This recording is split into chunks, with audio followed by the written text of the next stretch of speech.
This is going to be a big one, and I'm really happy to be talking about a lot of perfume in this video and a lot of celebrity perfume, because I'll be focusing on the celebrities who've gone from having affordable celebrity perfume lines into having high-end perfumes, or even a whole line of high-end perfumes.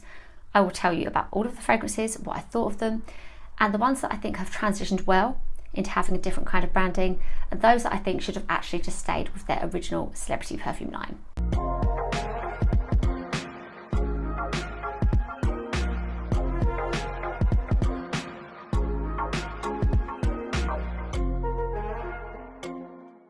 If you're new here, my name is Sarah and I'm a perfume reviewer.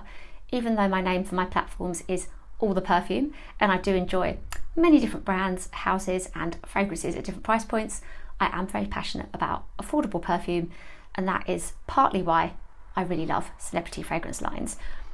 I also just think that lots of celebrity perfumes are really enjoyable and well done in their own right, but I think we should have affordable perfumes still on our shelves to buy. And that is why I've got some quite strong opinions about the brands and the fragrances coming up. So please do make sure that you subscribe to me so that you can join this All the Perfume community, and you've got lots of celebrity videos and reviews to go back and watch as well, and lots more coming up. We're starting with Rihanna, and her first perfume line began in 2010 and went all the way up till 2018 with 11 perfumes in total. It is a perfume line that I really love. I talk about a lot of these fragrances regularly. I've owned all of them, all 11 perfumes at one point, but as you would expect, they're not all loves from me, because that would be odd if I loved all 11 of them. There is variety in the line, and there are some themes too. And for me, what it is with this line is that I just feel these look so stunning as bottles. They feel very classic. They feel very true to Rihanna. And with the most recent one having been launched in 2018, I feel that there was love for this line there from her team, that it could have stayed around alongside her more recent venture, which I will talk about afterwards. This was a great line. I do have a separate video on these perfumes, and perhaps including a few more that I used to own as well. My main love from this line is Rebel, which I find to be very warm and spicy. It's ginger, it's plum, it's strawberry, and it's a really great fragrance for evening wear, and this isn't my first bottle. What I will say though, as much as I think the bottles look good, this one could be my fault. I said this on TikTok this week. It could be that I didn't store it as well as I should, but I found the colour of it is chipped and the lids don't stay on very well either. Let's just call this my fault. I didn't store them properly, and I've never heard anybody else make the same complaint. This was the first ever fragrance, Rebel Fleur. This one is tuberose, it's coconut, and I think this perfume feels very much like it could, I mean, I don't know Rihanna, but it feels like it's so unique and it's bold, and you did notice back in the day when somebody was wearing it that it could have stayed as like her signature scent for the line.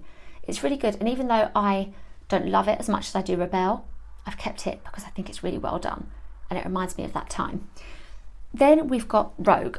This isn't my first bottle, which is why it is so full, and it has been neglected, but it is a love. As I said with Rebel Fleur, it's there for the respect for it and that it really feels like a great fragrance, less than the fact I wear it. But this, with Rebel, I would say they are equal for me. I had a big phase of wearing this. It's lemon, it's suede, it's very unisex, even though it wasn't marketed as such, and just feels like it could have stayed around. Look how classic this looks. Then we have Rogue Man, and Sam, my husband, his timing is great because he has worn this perfume today. This is Rosemary and Tonka. He's got the tiniest bit left of that, but it was maybe 2 years ago that we went ahead and bought five backup bottles of this because it was selling for $5.95, and we just think it smells so good. I think it's that rosemary note that really makes this smell amazing. So Rihanna had an actually marketed for men fragrance, which I love, even though of course, as I say all the time, all perfumes are unisex. Another love from me, and this isn't my first bottle, this is my newer one. Riri is passion fruit and rum, and it isn't quite as unique as some of the others, but it's so tropical and good. And actually when I first smelt it, it was different to anything else I tried, so I love to wear this one. Then on the end, not as much as a love for me, but an enjoyable one to wear, I used to wear it to work, is Kiss with Freesia, Vanilla and Plum. And look at that beauty of a bottle. I used to have this displayed. It looks so good. So a line I feel has some really great perfumes and doesn't feel stuck in the past. Even with Rebel Fleur having been a 2010 release, and how has that time gone so quickly? This feels like Rihanna. This looks good. It was a popular line. I would have liked this to have stayed around, even with the perfume coming up that I'm about to talk about. Rihanna has her very successful Fenty brand, and I do myself love a few products from it. I've got the lip oil, the mascara, and also the body butters. They're really nice products to use. And in 2021, she brought out the Fenty perfume, the Fenty fragrance, which I was really excited about because, of course, I love all those previous perfumes I showed you that had her name on them. But I was confused because I was kind of like, how will it get any better? I loved those perfumes. They felt like her. How can she do it? How could she kind of bring out something and call like this her signature, this to be the perfume that she loves, that smells like her, that feels like her?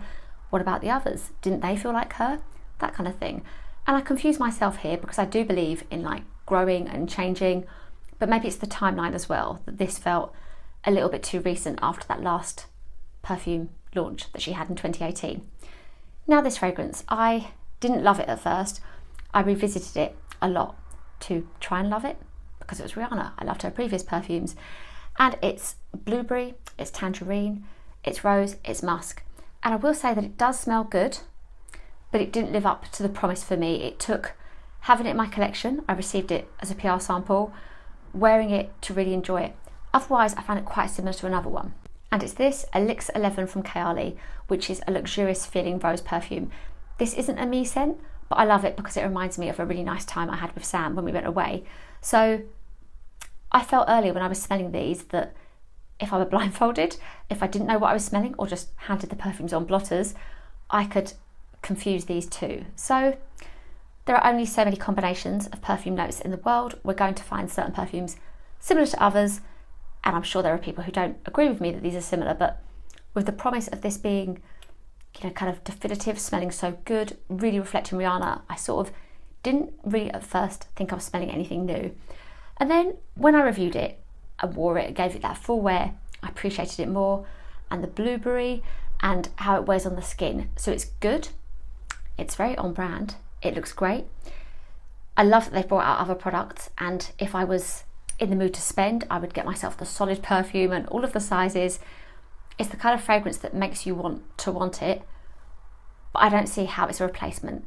It would have been so good if we could have easily still bought those other perfumes in the line. If they'd stayed around, they don't feel like they are opposites. It feels like Fenty could have been Fenty, and the Rihanna line could have kept going. So it's here, it's okay, I like it. I think she just started too well. I think that line was so good, it kind of didn't need to be a thing of the past, it could have kept going. Next, Victoria Beckham, and she brought out her first perfume in 2006 alongside her husband David, and it was the Intimately Beckham perfumes. I've got two here, but it's not the his and hers. This is Intimately Beckham, her first perfume, and this was the Intimately Beckham Night. Now, David had already had a perfume before in 2005 with Instinct, but this came out with really lovely advertising, a really beautiful picture for the campaign that brought out perfumes together. I always say it was 2007, it was actually 2006. And Victoria's taste at the time, she talked about it being quite subtle really. She said that with perfume, she didn't like to be able to smell it on somebody. And then David had said basically the complete opposite in an interview. He likes to smell it on somebody. But with this perfume, with the first one, the very first one, Intimately Beckham, it is a fragrance I kept going back to myself. It wasn't really my taste, but it's grown on me so much. It's soft and powdery. It's musk, rose, vanilla, and the right amount of orange blossom. It always receives compliments. It's not my first bottle. And I just think it's so beautifully classic looking. And with Victoria Beckham, I don't think she would do anything or put her name to anything that wasn't a real thought out choice. You probably know where I'm going with this. So I feel like this one should have stayed around a lot longer than it did. There were other perfumes in the series, so yeah, we've got Intimately Beckham Night, and it shares the lily and the vanilla, the bergamot, the tuberose of this one, but this has got cinnamon and myrrh. It smells so good. I wore it last night and Sam asked me what I was wearing. I knew he would. I knew he'd like the way it smelled. Both very classic and both very 90s feeling. My brain has a little bit of confusion about when these were brought out, I think because they feel very 90s. They are good, well done perfumes. There were others in the series that I've talked about quite recently actually. There was the Signature perfume, which would do really well now. That scent has apple. I can remember how it smelled, I did have that one.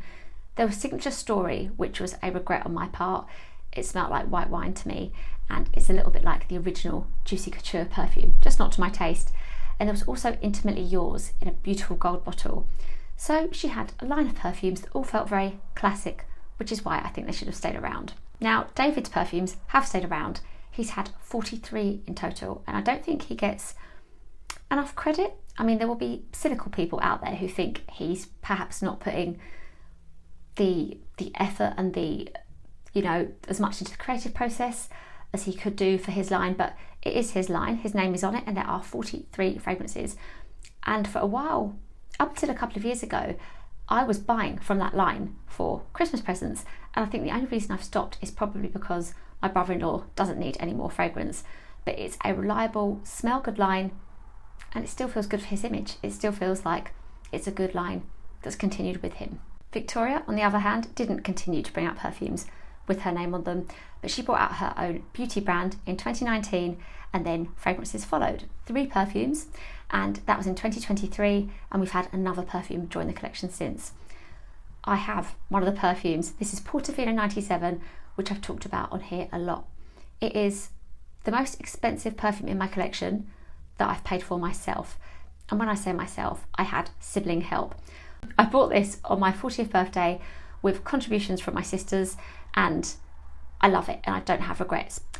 Victoria Beckham's line under Victoria Beckham Beauty is autobiographical, and each perfume is meant to represent like a different time in her life. As I said with the Rihanna line, it might be a bit odd if I loved all of them. I don't. This is my main love. I adore this perfume. This is bergamot, it's incense, it's black pepper, it just smells so 90s and so perfect. Perfectly unisex as well. Sweet 302 is still on my wish list. I think it's similar to Invite Only Amber 23 from Kylie, but it's not similar enough. With its tobacco and cherry, I still want it. And then you've got a Sanya Zidro Drive, which for me has too much saffron. And then you've got 2150 Reverie, which is a nice vanilla, but it's a bit subtle. I can't quite get enough from it to want it in my collection, to want to buy it myself. It's a really great line, and the thing is, I feel like I did again with Rihanna's, that because the Victoria Beckham first perfume, Intimately, looked so good, looked so sleek, inoffensive, I can't see how anyone could regret having that perfume. I say, well, why can't both things exist? Why can't you buy a bit of Victoria Beckham's style for fragrance affordably, as well as have the high-end perfumes? And I thought about this earlier. I decided that the thing for Victoria Beckham is she is high-end. Like, I saw her documentary that she brought out in October. She wanted to be a fashion designer. Her brand is high-end for the clothes. She's got the beauty line, so having perfumes that fit that does make sense. I get that, and you couldn't, I suppose, passionately support the two things at once. Hence, those original perfumes aren't being made anymore, but the David Beckham ones are. Very happy. Really, really great, strong line. Underrated. So with these perfumes, clearly I, love this enough to part of my own money that I will do again for Sweet 302, but it does annoy me that they're never on sale. They're not included. I think maybe there was one time was it included in like a 10% off or something, but most of the time if there's a sale on the Victoria Beckham site, it doesn't include fragrance, and I don't know why that is. And the travel sprays are £55. So the Sweet 302 travel spray hasn't made it to my Christmas list because I just think it's too expensive. So I think this is a really good, beautiful line with great quality fragrances. This one lasts so well on just a couple of sprays, but I would like to see it be just a little bit more accessible with, the occasional reduction in price. And there is that thing sometimes that I can feel if a perfume is reduced, or any product for that matter, I then wonder why it was so expensive in the beginning. But it would be nice if we could just have that little bit of a weigh-in, rather than it being £170 for 50 millilitres and the £225 for the 100 millilitre bottle. Yeah, I really like her style and taste. My feeling is that I'd have loved to have still been able to have bought and recommend Intimately Beckham. I know I still have mine, it still smells good, but I can see why she wouldn't have both at the same time. Let's talk Beyonce, and I think she is the one who made this video, Q Jump. It's a video that I've wanted to make for a little while with celebrities and their transition to high-end perfume lines, but I talked about True Star Gold on TikTok and on Shorts on here the other day, and I think it's what made me think about the whole theme. So Beyonce, she entered the perfume world with Tommy Hilfiger as a collaboration with True Star, which was the original to this True Star Gold perfume. That wasn't a me scent, but of course I bought it anyway, and it's musky with aldehydes. It's very cosy and comforting, and I think it would have done well now. So that is discontinued. True Star Gold was my personal favourite. This is kiwi, milk, honey, a perfume that I think again would do really well now if it were released under a different name and brand. I think it would be a bit odd now for Beyonce to have the same collaboration, but this is where we were back then in 2006. I like this perfume. So then Beyonce came along with her own brand, her own line of perfume with Heat in 2010, and I really have a lot of love for Heat. It smelled really good for evenings out on warm skin. It was magnolia, peach, tonka, amber, a really great fragrance. And the only reason we don't have it here in my little lineup is because I didn't buy a backup bottle 2 years ago when you could still buy it affordably on Amazon, and it's basically gone now. I just feel like I did with Rihanna that Heat felt like Beyonce. It felt like a perfume that suited her brand and her, and it's a shame we can't enjoy a Beyonce perfume affordably anymore. After Heat came Pulse, and I think this is underrated. This is Curacao and smells like a fruity, drinkable, quite weird perfume. I really enjoy this one. Just need to wear it or spray it and enjoy it more. There were a lot of flankers to Heat, and they felt a little bit cheap because it felt like they were just being rolled out. So many of them. I don't remember Beyonce kind of coming out and promoting them all afresh. It just felt like there was this whole kind of like line of perfumes ready to be rolled out and sold. And I didn't love that. But a survivor here, and one that I was influenced to buy, is Heat Wild Orchid, which is coconut nectar and pomegranate, and smells really good. And again, looking at it, I know I need to revisit this perfume more. She also had Rise, which I did want to buy. It reminded me of Heat by Benison. Hot. Yeah, Hot. I'm getting my Heat and my Hot mixed up. It reminded me of Hot, which I enjoyed as a teenager, and it was always affordable. I just never got around to buying it. Where are we now with Beyonce then? She's got C'est Noir, which was launched in 2023, and it was followed by C'est Noir Lumiere. And this whole launch and those perfumes just kind of frustrates me a little bit because there never seemed to be a lot of passion and kind of follow through from that launch. Beyonce did promote the perfume at first. There was like a little joke about unboxing. She was online unboxing the perfume, talking about it. But I guess there wasn't anything said about it to make it sound different. That can be a blessing and a curse because sometimes perfumes are launched with too much promise of them being different and they just can't deliver. But along it came. You couldn't buy it in the UK, and I probably don't have much grounds to complain because I know I'm very lucky that there are lots of releases that you can buy and get hold of here. But she is like an international superstar, so I thought it would be really great if we could easily buy her perfume here. And the social media page, the Beyonce perfume social media page, I also just thought if they would just post, so many people would know about the perfume. It felt like a real kind of waste of an opportunity that she could have these great perfumes. I don't know if they're great, but if she's going to bring out perfume, I thought it's Beyonce, it could be done so much better. And it also felt quite out of touch because I guess the fact that they didn't seem to do the PR round within the perfume world, that might sound like I'm saying I should have received it. I'm not.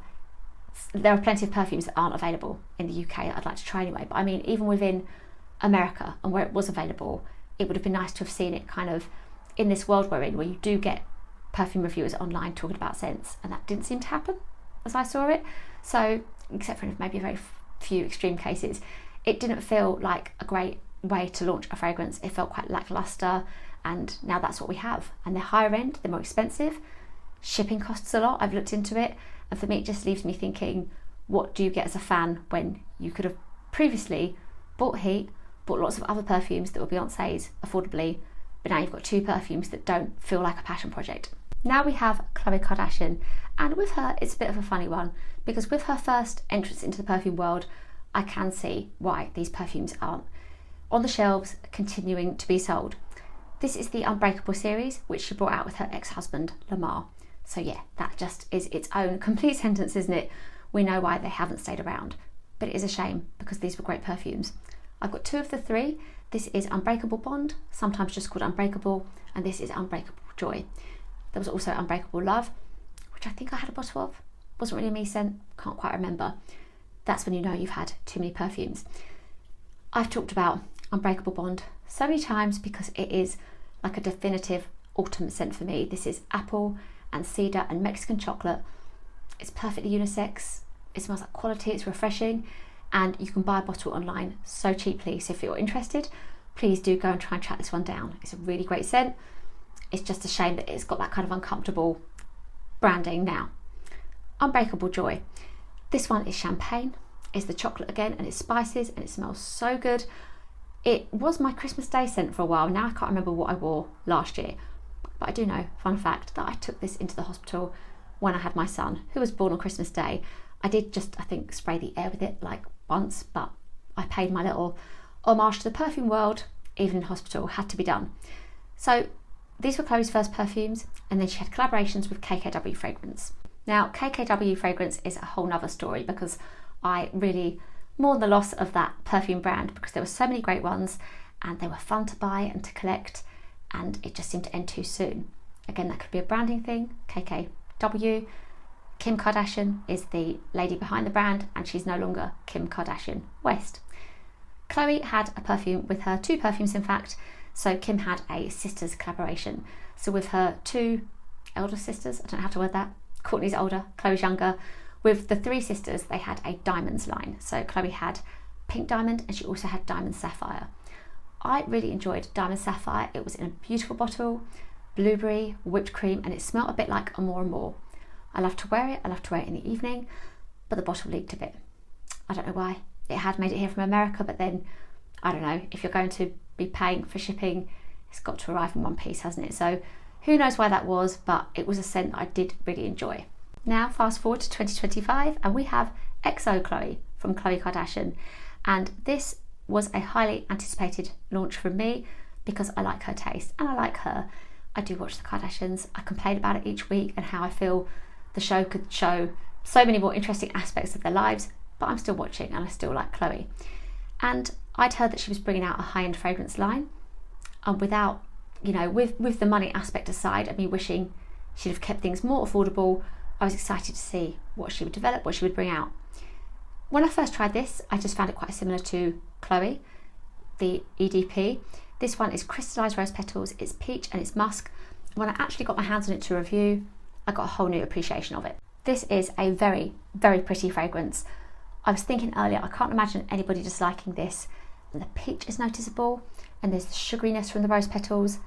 It's very classic feeling, and it's classic looking, and it took me longer than I would like to admit to realise that these are the X's on the bottle. And it's cheaper now than it once was. The bigger bottle has come down to 50 something pounds rather than being up there at 70. So I'm happy about that. My only problem with the branding for this is that it was said that it was Khloe's first ever perfume, and kind of a little bit of a deal was made of that. And I sort of thought, but it isn't. Like, I can understand it now because, as I said, having the first few perfumes with her ex-husband, after that it was Kim's brand, so it is her first perfume. But I just felt it didn't need to be said, like, because what about those of us who loved the ones in the past is what I was thinking. I think this is a well done perfume. This won't date. This is just so classic. It's not particularly different, but it is a really good wear and a well done perfume. Now Khloe is bringing out Almost Always in this beautiful lilac bottle that I would love to get my hands on. I was a little bit cynical at first. Now the thing is, I'd heard maybe a year ago, a bit longer ago, that she was bringing out perfumes, like a line of perfumes, so I was excited. And then we had XO Khloe, and I kind of forgot that it was going to be a whole line. I saw Almost Always and I thought, oh, you know, I didn't feel like the excitement of something new. I thought, did they already have that lined up? And they probably did. Is it just kind of the campaign that was before but made purple?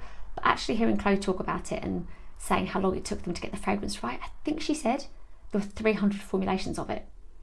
It'd be interesting if she was one of those people or brands that like put the number of formulations after the perfume. But hearing that, it sounded far more passionate, and there are people saying already the perfume smells really good. It shares the musk and the woods, the orange blossom and the lavender of XO Khloe, but you've also got star jasmine and magnolia in this scent as well, and some solar notes. I'm not sure it'll be a me scent, judging by how floral it sounds, but I do think that purple bottle looks really good. I guess my verdict with Khloe is that there is nothing that could have been done differently, with the obvious having been stated for her first kind of foray into perfumes, and with it having been Kim's line for the second venture into perfumes, and now this line is a good one. It's very classic feeling. I'm here for it, and the perfumes aren't too expensive. Now, Kate Moss. Kate Moss began her perfume line in 2007 with Coty, and she had Kate, her first ever perfume, which I've definitely mentioned in a few recent videos, as a pretty rose scent that I just kept revisiting and wanted to have in my collection, even though it wasn't particularly a me scent, it was a well done perfume. There were lots of perfumes in her line that weren't really for me, lots of floral ones, some regrets in there for me, but a pretty inoffensive perfume line. I'm kind of narrowing in a little bit for this part of the video because it is this one, Velvet Hour, that I always feel should have stayed around because it is so beautiful as a bottle. We don't see enough of that blue, especially not in more affordable fragrances, and it's a sandalwood scent with black pepper, and it smells so good. It still smells good, thankfully, even though it was released a long time ago. This feels like a classic signature scent worthy scent. It leans towards evening wear, as the name Velvet Hour suggests. That's where we were with Kate Moss. It's that one in particular that I think it would have been good to have stayed around.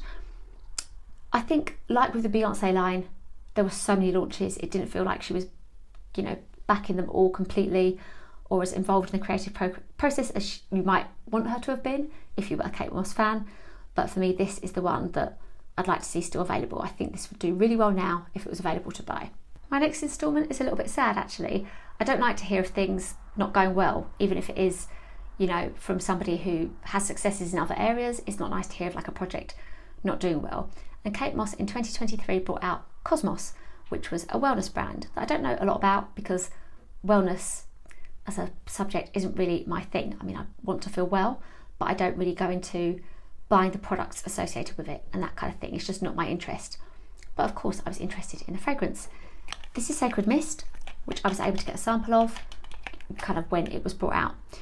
The reason why I'm saying this is a bit of a sad segment of the video is because Cosmos has basically gone into liquidation as a company. It had a lot of losses, and maybe part of that is the price point of the products. The perfume was at £68 for a smaller 30ml bottle and at £125 for the bigger bottle. So they aren't easy prices, and I've just been thinking this week, who is buying the more expensive perfume? Great and amazing if somebody can do that, but with the struggles you hear from like the everyday person, some of these prices are too much. So here's my little sample. I don't know why I've got it out. I'm not spraying it, but this one is orange blossom, it's geranium, it's black pepper, and I did smell it earlier, and it's good. It's floral, it's green smelling. It's not a me scent. It isn't a perfume I would have wanted to have bought, but I guess because Kate Moss is a celebrity, I just wanted kind of in and to know what she was up to. There was a whole line of products. There was a face cream as well. There were other bits, but as it isn't my interest, I just didn't look into it too much. I just knew that she'd gone the way of wellness. What I will say is just that it is a shame because the branding did look really good. It's a beautiful bottle. I remember the Perfume Society celebrating it and talking about it. So I guess it just isn't nice to see kind of somebody's venture and what seemed like a passion project not do well. Harry Styles is next, and I nearly didn't include him because his entrance into the perfume world was with One Direction. And then I thought, let's open this up and basically just talk about anybody who has been in the perfume world under different branding in their career. And Harry, as part of One Direction, had 4 perfumes in total, and I owned 3 of them. And I was thinking this morning, do I regret parting ways with them? Would it have been good to have talked about them? Yes, it would have done, but I just wasn't reaching for them. My personal favourite was You and I. The others really, I was just collecting because I just wanted to have more perfumes in my collection. They were fruity and floral and inoffensive, and even though I don't like to think about gender and age, they were basically marketed for younger female fans of the band. Nowadays, Harry has a solo music career and his own brand, Pleasing, which is beauty and lifestyle products and perfume. There are 5 of them. I've received 2 of them as PR samples and I've been really impressed. This one, Welcome Dreams, brought out in 2024, right at the end of 2024 I believe, is very much a me scent. This is caramel and Madagascar vanilla absolute, and it smells beautiful and quite a lot like A Real Love From Me, Vanilla Royale, Sugared Patchouli, 64 from Kylie. These names are hard to remember. So this is A Love From Me, and look at these cute bottles. I'm sure one of my cats nearly knocked one of these over at some point, or there was nearly some kind of accident. And speaking of which, this, launched in 2025, is Happy Accident. Less of a me scent, but a really great citrus. It is basically like putting your nose to an orange. It is that strong. It smells really good, very, very uplifting. And again, look at the beautiful colours. They're available for over £100, so these might attract a Harry fan, an extreme one who just wants to kind of buy into whatever brand he is, behind. But it's a good brand nonetheless. It stands in its own right. These aren't about him. They look great and they look in keeping with the pleasing products. So I think these are well done. They're well respected. And if you're a gourmand lover, I would definitely recommend trying out Welcome Dreams. Another different kind of situation is with the Olsen twins, who had some perfumes when they were child stars, basically. They had some fragrances. I remember seeing them in Asda, which I believe is like a UK equivalent to Walmart. And I think I bought one of them. I think I did. But again, a sign of a huge perfume collection when sometimes you don't even quite know what you had and what you didn't. They had those perfumes brought out as children, as teenagers. I'm sure there wasn't a lot of say for them in, what they chose and what the fragrances were. And then they went on to have their own brand too. These are the Nirvana perfumes brought out under the Olsen twins Elizabeth and James brand from 2013. Sadly discontinued, but I got really excited this morning because this Nirvana bourbon, like a perfect winter scent, is available affordably on Fragrance X. So if you're interested, do check that out. So 4 of the 6 perfumes here. I wish I still had Nirvana Black. That was a great scent and so strong and wintry as well. And Nirvana White probably wasn't a me scent, but I did check today to see if that was available too. These aren't niche, they're not particularly high end, but it is their sleek, sophisticated look that made them feel like a step into another world. And of course, as I said previously, the perfumes that the girls, they were girls then, had before were as children. So it was a different kind of branding and a different situation. But I've got a whole another video on these perfumes because I've got a lot of love for them. They look great. They are, a really good line. And I wish this line, their more recent one, had continued. Kylie Jenner is next, and her first entrance into the perfume world was with these lips fragrances brought out with her sister Kim for KKW fragrance. And I'm happier with Kylie, with her branding and what she's gone into, as I will get to, but I do wish this one was still around. It was my favourite based on its notes. It's a skin scent, it's soft, it's comforting, it smells so good, but I can see why it isn't available any longer because KKW fragrance isn't anymore. A really great perfume, and there were 2 others which I have been tempted to collect in the past, but I think this was the best one and it received awards. It was a really great, well-respected perfume. What Kylie has done now is she has brought out perfume with her Kylie Cosmetics line. And you've got Cosmic 2.0. I've reviewed Cosmic. I am not as excited to even review Cosmic 2.0 because they're just not really me scents, but I do really love the fact that they are affordable.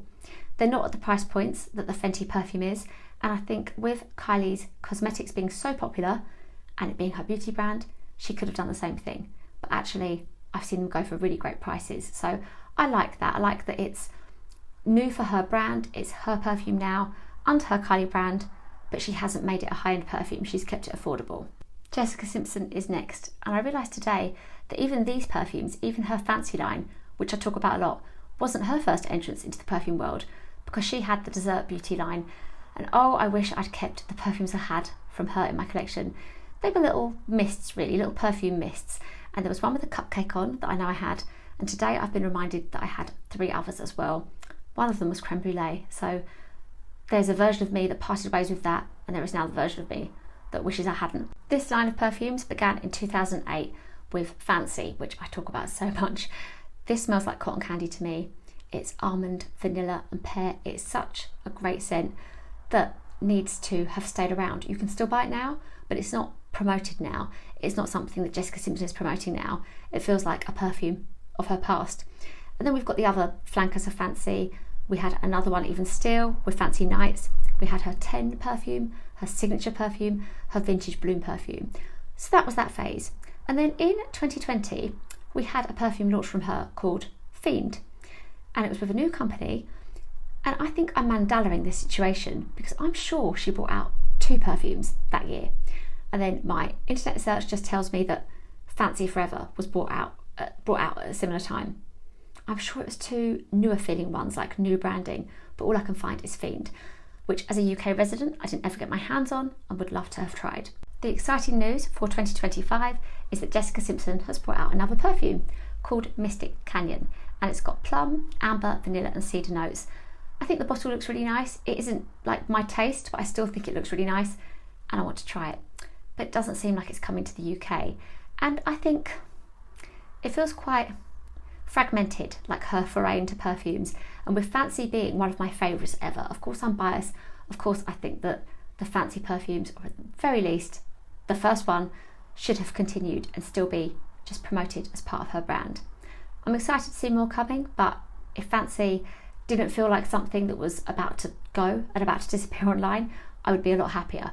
But what I will say, on the theme of this video, before I forget, is that the Mystic Canyon perfume is still affordable. It's not as though Jessica has gone high end. I'm just talking about rebranding and celebrities with their perfume ventures, all in different forms and guises. Now for a bit of celebration of Kylie Minogue, because she had her perfume line begin in 2007 with Darling, and then really happily she brought Darling back in recent years. So this is the 2.0 Darling, if you will. So she hasn't brought out just new perfumes. She went back to the first one, expecting for it to be successful. It was brought back by demand, but I love that. I love that she hasn't gone high end with her perfumes. I talk about Sweet Darling a lot as a cotton candy passion fruit scent that I love. I want to see that make a comeback now. And then really great for us perfume lovers and Kylie fans as well is that she's bringing out original fragrances too. So we've had Disco Darling, and we've also got this Lovers collection. Not only did I review these recently, I talk in that video about all the previous Kylie Minogue perfumes that I've owned. So please do go back and check out that video. But just respect for Kylie for bringing out more perfume, but not changing the affordability of the fragrances. I think these ones are just more expensive because we are 18 years ahead of when Darling was first released, and we've moved with the times. But I love that you can buy this so affordably. It is available for just over £10, and it is a really great fragrance that I would recommend. By the same token, I think props to Nicki Minaj for recently bringing out Pink Friday 2 when the first Pink Friday was launched in 2012. There were lots of other Nicki perfumes in between, and I know there was one that I was really interested in that you couldn't buy here, but I can't remember which one it was. I liked the first Pink Friday perfume. I used to have it. It was a little similar to Juicy Couture's Viva La Juicy, but I didn't keep it in my collection because I wasn't reaching for it enough. I'm a little bit conflicted here because even though I like the fact that Nicki hasn't gone high end with a more expensive perfume or perfume line, Pink Friday 2 didn't excite me at first. It just felt a bit weird to have it come out looking the same. I kind of felt, it's like I was getting what I thought I would have wanted, and then when I did see it, I was like, it doesn't feel very fresh, or I don't know, it didn't feel like it was of the time. I guess it isn't, because her Pink Friday album was way back then, and I loved that as well, by the way. But the notes look good. This one is solar notes, it's pineapple, so looking at it today, I'm tempted to give it a try, and I do love that she's kept the perfume affordable. Let's talk Kim Kardashian, and these perfumes, these 4 are from her first perfume line, and there are some good ones. This first one is a very classic white floral scent that would make a great signature. You've got Glam, which is a bit more fruity but still smells really great, and then Gold and Amber scent, which I love. I'm kind of on bad behaviour here for the bottle, leaking. I do need to get a new one, it's not spraying anymore. Is Pure Honey, which is a definitive honey scent. It smells so good, and please do try it if you like your honey fragrances. It's still available. This line was good, but what Kim ended up doing was rebranding. She brought out KKW fragrance, and crazily, these are all I have left, and I had a lot of them at one point, so please do go and find my KKW fragrance video. This was the Jeff Latham collaboration, and these cute bottles are from the Kimoji Hearts line. These are just the ones that I realistically thought I would still reach for, so I've kept them. These are on display in my home. These are tucked away in a drawer, so I need to reach for them more, but it was a really fun and still affordable line, but it wasn't around for very long, and the closure of it seemed quite sudden, and there had been some launches that were quite recent before the closure, so it did feel like it was kind of in our lives. It was very exciting, the perfumes were well done, and then it was gone. When KKW fragrance closed, the plan was that Kim would bring out perfume with Skin, and I hope I'm saying that right, and it seemed like they would be higher end and they would cost more, and her beauty line was quite expensive. But since those plans and all us fans really hoping there would be fragrances, no, Skin is no longer. Skin is now going to rebrand or just be part of Skin. That's how she's going to do it, and she's basically saying that she's learned from her mistakes. So I think we will still see, happily, affordable fragrance from Kim. I don't think that she is particularly involved with the creative progress. She kind of signs things off, it seems, but you know that when it comes to her brands, the people working on the perfumes and the perfumers are great and produce some really good scents. So I'm still really interested to see and very excited for new Skims perfumes. Selena Gomez is next, and her first perfume was launched in 2011. It had notes of peach, pineapple and dark chocolate, and I think I would have liked it, and it wasn't for any good reason that I didn't try it, I just didn't get around to it. Now she has a different perfume venture. Selena, like Rihanna, now has her own beauty line, Rare Beauty, and this fragrance, launched this year in 2025, is the fragrance with the brand. And I've got a lot of love for this perfume. I have a whole separate review video on it, please go and check it out. But in short, I like it because of it having been designed to help people with dexterity issues. So you just press down the cap to spray after just clicking it into place. And also it's pleasing, soft, comforting, it feels classic, it looks on brand, it's timeless really. It's vanilla, it's caramel, and it's pistachio. And pistachio is quite a trendy note that's been popular for a couple of years, but I don't think vanilla and caramel are going anywhere. Also, the brand with this didn't promise for it to be something brand new. They do say that it's got a familiarity to it, so I like that transparency. I like that I've seen Selena talk about it a lot. She's behind it, it feels passionate and like she is there. So this is a good one, but of course we're not talking celebrity price points with this. It's £70 basically for the 50ml. So it's high end, it's not crazily out of reach, but I don't think that's easy money. I think that's a choice if you're buying this perfume, but it's versatile. It would be hard to dislike this one. So I think it's a good fragrance and she's transitioned well. This is her beauty brand. She had her fragrance in her own right, the kind of more celebrity type perfume, and now she's got the perfume to go with Rare Beauty. If you were new at the start, by now you well and truly know how much I love my celebrity perfume lines. And so I wanted to give a shout out as well to 3 really key ones that I think are great in so many ways, but also have stayed true to their price point and are still affordable fragrances even now. We've got Paris Hilton, and she started her perfume brand in 2004 and she's still going. And I'm thinking the latest release, Iconic, is more expensive than I would have paid for her first perfume, but let's keep in mind this is spanning 21 years, so of course the prices will go up a bit. But I love that Paris still very much promotes her fragrances. She's still part of it and seems proud of everything that's been a part of that brand. Some of the perfumes from it are discontinued, but there are still some of the older ones available now and still promoted, so her line is a great one. I feel similarly about Jennifer Lopez's perfumes. They span over 20 years now, and Glow, the first perfume, is still available to buy, and the perfumes have stayed affordable. I don't personally love as many of them as I do with Paris Hilton's, and I also don't see Jennifer Lopez as involved as Paris Hilton is, or kind of seeing that overlap with her wearing them and being proud of them in the same way you do with Paris Hilton. But they are still affordable, they're still being released, there still feels like an excitement around it, there's a team promoting them. They're here to stay, I think, and just more importantly, they have stayed affordable. Then there is Sarah Jessica Parker's line, which I've talked about so much over the years, because actually I think a couple of her perfumes are niche standard. They're so good and have sold for really great prices. Cover you can still buy, that's amazing. Stash is harder to find, but apparently she wants to bring it back. Then, however, though, you do have her more recent collection with the 3 perfumes in those beautiful bottles, and as a fan of her, as somebody who really loves a lot of her fragrances, I would like to myself buy my favourite of those perfumes, and that is Blue Rhapsody. I thought it would be Divine Lime, the green one that I liked better, but it is Blue Rhapsody. But it's still selling for £59.99, and I just think that's too much. So I've got a lot of respect for so many great affordable perfumes from Sarah Jessica Parker over the years, but even with that 20-year time span from, you know, the perfume line beginning to now, I think that's like basically double in price for the biggest perfume. I think we'd have paid maybe £35 at first for the biggest bottle of one of the scents, and now we're basically at £60, and it's too much. So they probably will come down, but it is just a shame they've started off so high, because her line is great, and I think, you know, 60 and 70, we're seeing these beauty brands charge 70 for perfume, and 60 is a little too close to that for my liking. But nonetheless, I am glad that Sarah Jessica Parker hasn't gone completely high end. She's the right side of £100, and her line and anything she puts her name to does tend to be really good. Thank you so much for watching, and we have so many perfumes to talk about. I'd love to know which of those discontinued previous celebrity lines you loved. Do you still have any? Do you still wear them and wish that they were available to buy now, and which of the newer, higher end perfumes do you enjoy and think are a worthwhile addition to the fragrance world? I would love to know. If you did enjoy this, please remember to give it a like and to subscribe to my channel if you haven't already. I'm over on Instagram and also TikTok. Thank you again, and I'll see you in my next video.